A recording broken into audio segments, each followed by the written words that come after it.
Hello, good day, and welcome to this session of CODIFI, a special interview to lay the foundation for all of the digital economy tracks. My name is Gérardine Escolar. I'm the Deputy Secretary General of the Hague Conference on Private International Law. And today I'm particularly pleased to be interviewing our guest, Mr. Tju-Liang Chua, who is the Director of Corporate and Finance and the Head of Blockchain and Digital Assets with the firm Drew & Napier of Singapore.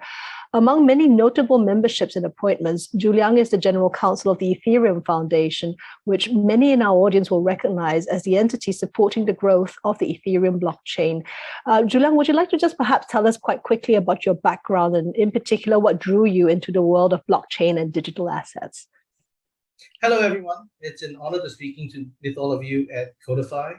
As Gérardine mentioned, my name is Tju-Liang. I'm a lawyer focusing on the blockchain space. I got into blockchain in 2016, a scant year after Ethereum went live. Prior to that, I had a 15-year career as an international transactions lawyer, where I focused on cross-border mergers and acquisitions, joint ventures, other business deals. I spent time based in Indonesia, across Southeast Asia, and then 8 years in China. So my work was typically in developing markets, where we would be doing a deal between, say, Western, US, or European MNC, working with a local Chinese partner to build a business together. And put another way, my job was to help people to do deals and build relationships in places where the parties couldn't or wouldn't quite depend on local courts and institutions, where we would build bespoke arrangements for the deal, putting the joint venture in entity in one jurisdiction, the IP in another, factories in yet another, so that neither party would rely solely on the good faith of the other partner or on the local courts in the home jurisdiction of the other partner, in creating a bespoke neutral ground setup, or what in blockchain terminology we would call a trustless system. So in 2016, when I fell down the blockchain rabbit hole, it was a natural fit. I instinctively understood the why of blockchain, and I was extremely excited about, after a 15-year career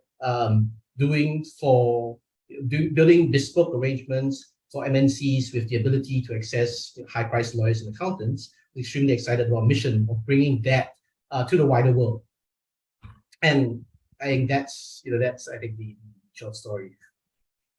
Thanks so much, Tju-Liang. And I mean, it's something that probably ought to say that I've known you for some years, and I know that you are very tech-focused, very forward-looking. And so the HCCH members and all our audience are particularly keenly interested in hearing from you because you're a lawyer in the blockchain space, and you do represent a collision of two schools of thought, right? So a practitioner of law, having done many years of advising in deals and transactions and disputes, but you're now in an industry that many see as an opportunity to build a world where code actually is the law.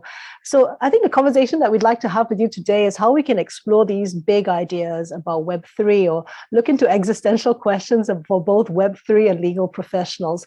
So how do we build a world or proceed in a world that is premised on decentralization and rules which are defined by the users and systems builders themselves?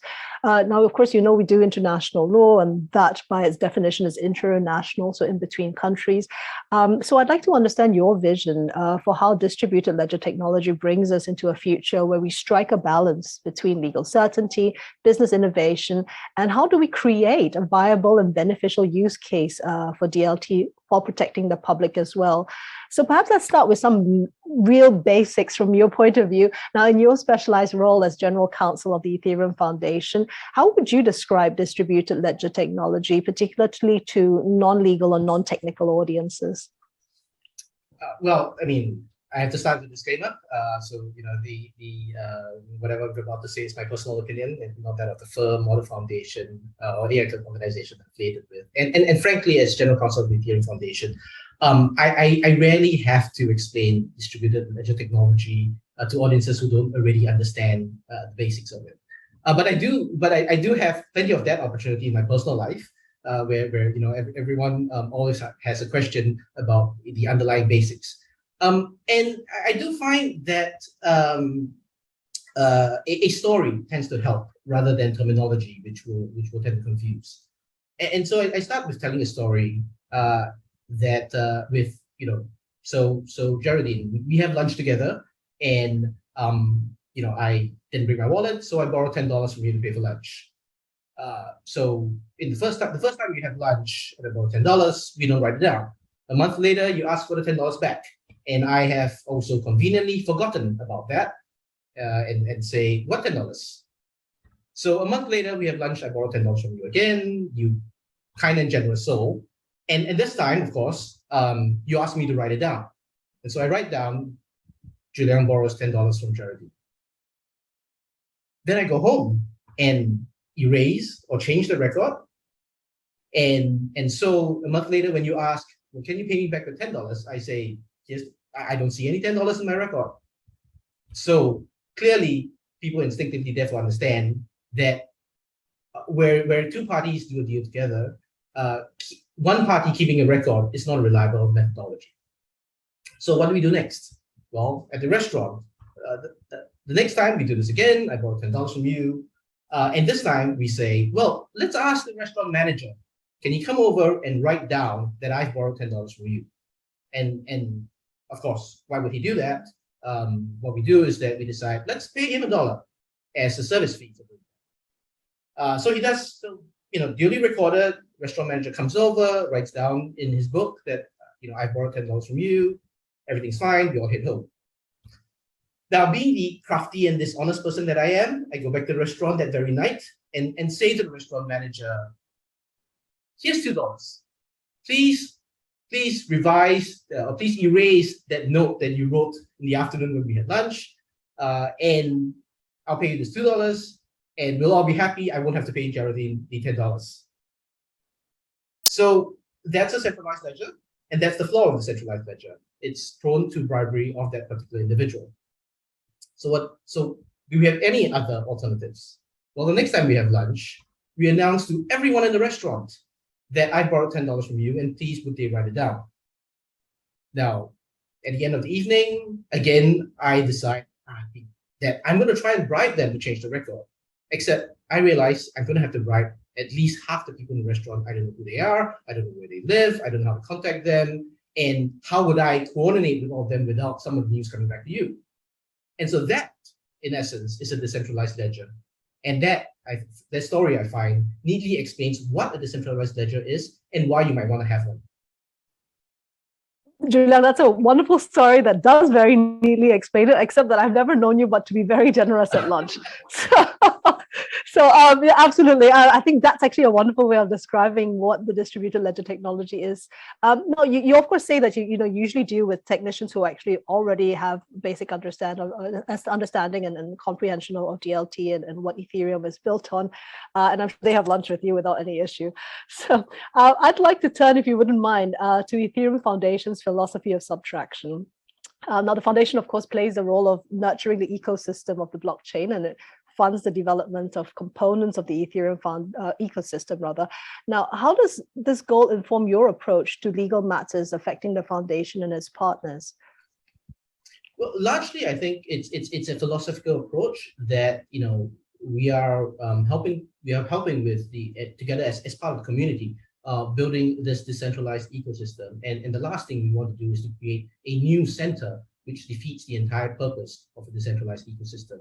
And so this shows up in a perhaps counterintuitive approach of encouraging others to develop new technology, others to have a role in building components of the ecosystem, instead of bringing those in-house. Any for-profit institution would instinctively think in terms of monetization or the opportunity to control the interfaces and the intermediary points within the ecosystem. So that's largely we built everything in open source, in encouraging community development, encouraging many other parties to participate in the ecosystem. Well, that's actually fantastic. But perhaps if we move then to the principle of coder's law. So do you remember when you first heard this term, and how would you define coder's law? What's your first reaction to this idea as a lawyer, having really trained in traditional law? Do you remember a time when this was brought up to you by blockchain developers or founders? And so what's that story? Yes, I think, this came out interestingly enough in the very first time I attended the Ethereum developer conference. And this was brought up. As to my reactions to it, one of the interesting things I found coming into the blockchain space is how much I've had to unlearn about what we think we know of the world. In terms of, so it's not not a question of what is code is law, and more a question of what are we comparing it to. So usually when people talk about code is law and the controversies around that principle, it's usually used in conflict with what we as lawyers refer to as rule of law. And I have to say first that my reaction to all these is premised on my background as a corporate and commercial lawyer, and the expertise being in law that applies to business, to consensual interactions between persons. But premised on that, what is rule of law when we conflict it, right? When we think about the conflict between or the contrast between code is law and rule of law, it's a desire for a consistent set of rules applied to all that serve as the basis and backdrops for parties to reach agreements and to build relationships, right? So that having made these agreements, the parties know that when event X occurs, a consequence Y will follow. That being that consequence Y being the result intended by both parties to the agreement. What they don't want from the rule of law is that consequence Y will then be replaced by a consequence Z imposed by a judge, government, the party authority, without regard to the intentions of the party, right? So in law, we would call this respecting party autonomy, right? That if you sign a contract with specific terms, the contract will enforce those terms and not, impose their own judgment on what the parties should have agreed. So with that in mind, what then is the principle of code is law? It's the principle that having agreed to interact with an open blockchain system, where the code has been written by the parties or agreed to use by the parties in the open and public for all to see, and all parties to see, prior to engaging in that interaction, that when event X occurs, the blockchain does Y, that being a result intended by both parties to the agreement. So from my point of view, there is absolutely no conflict between the idea of code representing the intentions of the parties, that being the law that the parties want implemented. Now, as long as we know, it's slightly more nuanced than that. There's a question of, how do you handle things like mutual or unilateral mistake by the parties, frustration, force majeure, all things that, even in jurisdictions with a high degree of respect for party autonomy, we have to consider that there may need to be exceptions. And so in the blockchain space, I think we will equally have to develop the limits of where code's law lie. But in terms of the underlying philosophy, I don't think there's any conflict at all. It's just a different name for the same thing. Thank you. I think you're absolutely right. I mean, we're basically trying to define contours of where, all the space will go and what the role of law would be going forward. I'm just thinking, when we're looking at the recent past, actually, there are many significant project deployments, the successes, failures. The last few months, for example, I've seen quite a lot of upheavals also in the space. There are also interesting challenges, such as the consequences, unanticipated consequences of, for example, smart contract programming, algorithmic law, and so on. There seems to be a greater acceptance that law should be a pillar of the ecosystem, like what you've just said. Essentially, what law does is to give some sort of certainty. X happens, Y should then follow, essentially. And so, legal counsel, legal advice should be involved in aspects of the Web3 business.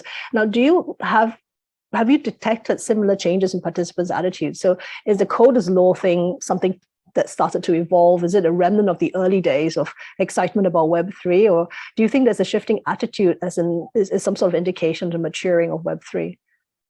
I don't think there's a change in the principle per se, but I think what people are coming around to is the realization, or is the consequence of the realization that if code is law, then the front end work to develop the code should involve lawyers who are well experienced in thinking about the consequences of unanticipated coding, or where certain contingencies need to be thought of in advance prior to development and launch of the product, and that I think is where I see significant evolution of experienced lawyers being involved early on in the design of projects, with their experience for what can go wrong. And let's be clear about this. There have been a lot of issues with smart contract programming and unanticipated consequences of that. In law, we have a long history of contracts which weren't clearly drafted and unanticipated consequences flowing from that. So this isn't something new, and the experience of traditional lawyers coming into the blockchain space with that knowledge of the pitfalls and the commonly missed issues in design, I think has been brought into the blockchain space. Yeah, I think you're absolutely right there. I mean, it's a bit of a concurrent design facility. Well, we need to get the lawyers in at the very beginning to work with the coders and so on. Now, that actually kind of is something that we're doing at the organization, which is the Hague Conference on Private International Law. And if you wouldn't mind, I'd like to just kind of pivot and turn there to explore the cross-border legal issues that could be raised by DLT. Of course, as you know in our conversations, this is one of the fundamental topics that's driving this conference. So at the outset, let me remind our viewers that many perspectives exist on this question. And so the whole week through, we'll be listening to various different experts, including Tju-Liang, speak about this. And in fact, they're probably responsible for leading the study of most of them. Now, Tju-Liang, if you wouldn't mind, there are many different factors at play that can change the answers to these questions, of course, and there's a huge complexity. But as a leader of the industry, really kind of charting the way forward and so on, and also recognizing that there are other organizations doing different kinds of works. Just starting with the things of Web3 themselves, how would you begin to answer the question of characterization of fundamental nature of a crypto asset or digital asset? I mean, how would you characterize that? I think there are many experts looking into this question, and I don't think there's a single answer to all of the new assets being built on the blockchain system. I do think, though, that there is, the key legal complexity presented by blockchain assets is that the underlying basis of the asset derives from the consensus based on the blockchain, and so it doesn't fit the traditional concept of property where one has title good against the whole world, nor of a claim or chose against a specific person. So that's the underlying complexity. But we do all seem to recognize that it exhibits many of the aspects of property. So in my view, and my personal view, bearing in mind there are a lot of perspectives on this, is that so the UK Law Commission has recently put forth a paper proposing that a new class of property, I believe they call it data objects, should be developed, and that over time we will come to greater understanding of the characteristics of these specific new class of property.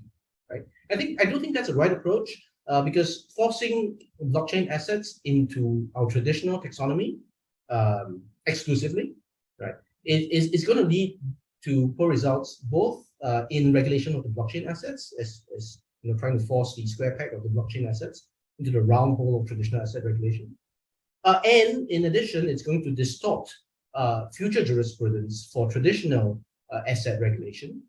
Because as the case law tries to adapt to the different nature of blockchain assets, if it does so without distinguishing the essential difference between blockchain and non-blockchain assets, that was going to distort law for traditional assets as well. And so what's much better is to say we're going to use the existing knowledge we have on how the law should treat traditional assets and use that as a starting point for which to develop new jurisprudence for blockchain assets. Blockchain assets themselves present a wide variation, perhaps less today, but as the ecosystem grows, newer and newer forms of blockchain assets are being built. They all share the underlying complexity, as we talked about earlier, but they all take very different forms as well, in the same way that our traditional assets take very different forms. So again, trying to say a single class of blockchain assets is probably not the right approach either. That's actually true. And actually, thank you for mentioning the fact that so many organizations are also working on this, and there are various different ideas and ways and perspectives of looking at this. I should mention here that we have a keynote panel that's running on today as well, which brings together the heads of the HCCH, UNCITRAL, and UNIDOR UNIDO and UNCITRAL, of course, being the sister organizations of the HCCH. Many of these members of these projects will be contributing to CODIFI this week as well. So we're actually looking forward to what they say in terms of what these assets should be characterized at. Obviously, there's the whole contractual issue. That's actually not difficult. We've had hundreds of years of contracts, as you've mentioned, contract going wrong, things being unforeseen, and we know how to deal with those. But when you have a thing like this, a crypto asset or a digital asset that may or may not be contracts or property and doesn't fall into that round hole, as you describe it so nicely, I think we do have the issue there. Now, of course, our colleagues at UNCITRAL are developing a taxonomy of digital assets, which discusses the characterization as property and notes the application of all these different kinds of fields of law, so contract law, securities law, insolvency, depending on the circumstances surrounding the asset and the DLT system. The idea, of course, is that once we understand the method of characterizing this asset, we can understand which law would be the applicable law. So one of the questions that we are considering, of course, is how do you tie a transaction to a particular location with a level of confidence that the law of this location should be applicable? Do you have any thoughts about that? Just quite quickly, Tju-Liang, I mean, in terms of applicable law and the geographic, the traditional geographic locus of this? Yes, I'm not sure that given the rate of change in the blockchain system, I'm not sure that imposing a rule would be helpful to businesses or participants. What would instead be very helpful is to create some sort of opt-in mechanism whereby parties who wish to ascribe to a particular jurisdictional choice are then enabled to, by the creation of some form of standardized taxonomy or standardized treatment, standardized language that the parties can use, and that's I think something that's very much worth doing in the international law space. When I think many people think about law specifically, I think in general, not just international law, but as something imposed from above. Whereas I think in the private international law space, there's a lot more in the way of enablement of party autonomy by creating, standard terminology, things like the Incoterms where parties opt in. It's a form of, as I said, enablement of choice. That still, I think that still does leave the difficult questions of what happens if the parties have not made a choice. But it certainly puts us in a much better position than we are today, where there is uncertainty despite the parties wanting to create that certainty. Oh, yeah, absolutely. I think that's something that's quite interesting, because at the Hague Conference, for example, we have various different conventions and frameworks that do prioritize party autonomy. So our instruments do seek to promote the principle of party autonomy, to elect the choice of law, or perhaps choice of forum as well. And as you say, I mean, of course, these international instruments are quite interesting. I think one of the issues that we're facing is that as an international intergovernmental organization, we deal with parties on a certain level. These are states, authorities with a certain jurisdiction they have to look at. What's interesting, of course, with the distributed ledger technologies, with Ethereum, is that we're actually really going down almost to the grassroots, really. To really individuals like you and me, we open a wallet or we do something on the ledger, which may or may not imply the specific location where we are, and therefore the easy jurisdictional, territorial jurisdiction that we're used to as lawyers. So Tju-Liang, in the brief time that we have left, I mean, what do you think? Could there be a deeper analysis of possible connecting factors, perhaps as the subject of formal work at the HCCH? Absolutely, I think that would be an extremely good contribution to the development and use of blockchain and legal understanding of blockchain assets as they evolve. I think as we talked about earlier, the assets we've seen on the blockchain today are about a small fraction of the number of things that can be built on chain or moved on chain. We're seeing that today. Blockchain assets started with cryptocurrency in the form of Bitcoin. They've moved to art assets in the form of NFTs, community assets. Many of those NFTs representing participation in the community. Voting tokens used in the form of DAO. Yeah, I can't wait to see what else can be built on a decentralized basis. And so instead of a static approach to law of saying, well, here's how blockchain assets will be classified, I think it's much more helpful to think in terms of overarching principles based on identified factors that can therefore adapt to new and creative blockchain assets being built. And so that, so I absolutely welcome this deep analysis work being done.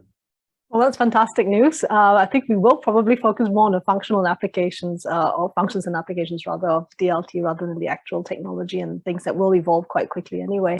And we don't have much time left with you, I'm afraid, Tju-Liang, but I just wanted to end on an interesting question. Now, what excites you most that's going to happen, in the next few months or years? I mean, like, what would be the thing that you say would excite you most about this space? Well, on the Ethereum blockchain, we have the merge, as we call it, the shift of proof to proof of stake happening in slightly over a week from now, I believe, based on the time, based on the current anticipated timing, and among other things, the shift of proof of stake will reduce the energy demand of the energy use of the Ethereum blockchain by over 99.99%.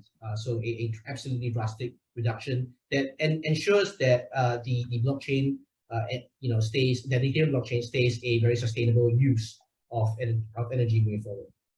Oh, that's brilliant. We also are looking into sustainable finance, sustainable financing, and this is something that I think all of us are looking forward to. The merge is serendipitously happening just as CODIFI ends, so we're looking forward to that. But on that note, Tju-Liang, I wanted to thank you so much for joining us. I know you're very busy, your schedule's very full, so it really means a lot to us to have you keynote and open the CODIFI conference and to give us all your insights, both personally and through your background in your practice and your work as the General Counsel of Ethereum Foundation. So thank you again very, very much, and we look forward to continue working in this space together. And we will reach out to you. For our audience, this is Tju-Liang Chua, General Counsel of Ethereum Foundation. We've been in conversation about the things that excite him and what will happen with DLT and the legal frameworks and concepts that are being brought around this space. Thank you for joining us, and you will find this recording as well on the YouTube channel of the HCCH. Thank you very much.